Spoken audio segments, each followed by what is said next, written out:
everyone, welcome back to our channel Appleways. In today's video, we're going to see how you can turn on red light on your iPhone. Well, it is quite a simple process, so let's dive right into it. So the first thing that you'd have to do is go to your settings, and on your settings, you can tap on accessibility, and under the accessibility here, you can see display and text size. You can tap on it.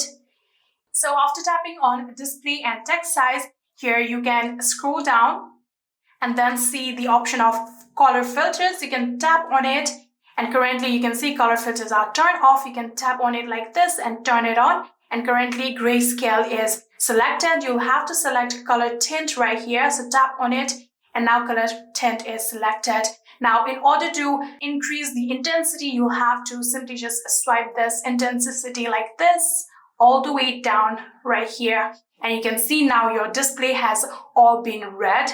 You can go back and you can see all of your display is in red. So like this, you can turn on your red light on your iPhone. I hope this video was helpful to you guys. If it was, please do not forget to hit that subscribe button and like our video. Thank you so much for watching. See you in the next.